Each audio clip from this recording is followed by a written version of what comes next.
সব সময় আল্লাহ রসুল বলতেন, আল্লাহুম্মা বারিক লানা ফি রজব ওয়া শাবান ওয়া বাল্লিগনা রমাদান। বলি সুবহানাল্লাহ।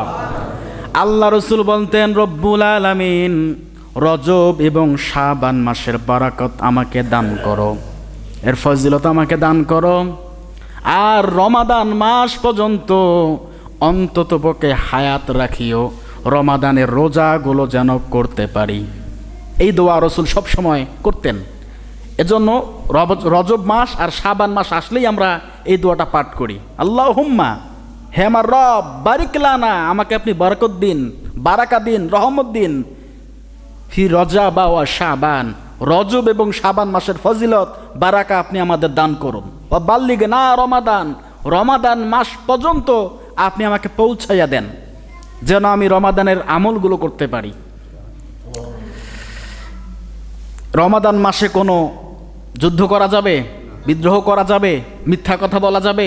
মিথ্যা কথা বলা যাবে। রমাদান মাস হচ্ছে আমাদের জন্য ট্রেনিংয়ের মাস। কিসের মাস? ট্রেনিং। দেখেন না, পুলিশ, বিডিআর, আর্মি যারা আছেন, আনসার বাহিনী যারা আছেন, এনাদেরকে ট্রেনিং দেওয়া হয়। কি দেওয়া হয়? ট্রেনিং দেওয়া হয়।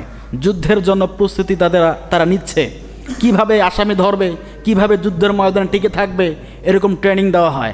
আল্লাহ পাক রব্বুল আলামিন এরকম ট্রেনিংয়ের একটা ব্যবস্থা আমাদের জন্য করে দিয়েছেন। সে মাসটার নাম হচ্ছে রমাদান মাস। কি মাস? রমাদান মাস। কেমন করে ট্রেনিং? কারণ রোজা রাখা অবস্থায় মিথ্যা কথা বললে রোজার ক্ষতি হয়ে যায়। কি হয়? ক্ষতি হয়ে যায়। আহারে, না খেয়ে আছি আর মিথ্যা কথা বলে আমার রোজাটা নষ্ট করব? ঠিক কি না? হয়ে যায়। ট্রেনিংয়ের মাস। একটা মানুষ যদি 1 মাস যাবৎ মিথ্যা কথা না বলে থাকে, আল্লাহ পাকের রহমতে আমার তো মনে হয় ও বাকি 11টা মাস সে মিথ্যা কথা না বলে থাকতে পারবে। কি মনে হয় না এরকম? যদি আমরা একটা মাস মিথ্যা কথা না বলে থাকি, রমাদান মাস আমরা মিথ্যা বলছি না, যদি 1 মাস মিথ্যা কথা না বলে আমাদের চলে যায়, তা বাকি 11টা মাস কি মিথ্যা কথা না বলে যাবে না? যাবে তো, ইনশাল্লাহ যাবে। যদি 1 মাস আমরা হারাম না খেয়ে চলতে পারি, বাকি 11 মাস কি হারাম না খেয়ে চলতে পারবো না? অবশ্যই পারবো। সম্মানিত হাজিরিন, রমাদান মাস হচ্ছে ট্রেনিংয়ের মাস। আল্লাহ পাক রব্বুল আলামিন এই রমাদান মাসের মধ্য দিয়ে আমাদের তাকওয়া, আমাদের ভয় ভীতি, আল্লাহ পাকের উপর বিশ্বাস, ঈমান বৃদ্ধি করার জন্যই আমাদেরকে আল্লাহ পাক রমাদান মাস দিয়েছেন। অন্য অন্য নবীদেরও রমাদান ছিল বা রোজা ছিল, কিন্তু আমাদেরটা শ্রেষ্ঠ। আমাদেরটা কি? শ্রেষ্ঠ।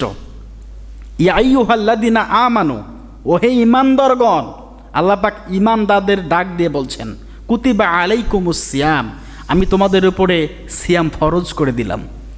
কুতিবা আলাল্লাযিনা মিন ক্বাবলিকুম লাআল্লাকুম তাত্তাকুন। কেমন করে ফরজ করলাম? তোমাদের পূর্ববর্তী যারা মানুষ ছিল তাদের উপর আমি সিয়াম, এই রোজা ফরজ করে দিয়েছিলাম, তোমাদের উপরও ফরজ করে দিলাম। কেন ফরজ করলাম? লাআল্লাকুম তাত্তাকুন, যেন আমি আল্লাহ পাকের ভয় তোমাদের অন্তরের মধ্যে পয়দা হয়।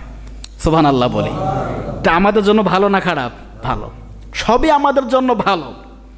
আমরা সব সময় এটা মাথায় রাখবো, এটা চিন্তা করব, আল্লাহ পাক যা করেন আমাদের ভালোর জন্যই করেন। যা হয় কি হয়? ভালোর জন্যই হয়।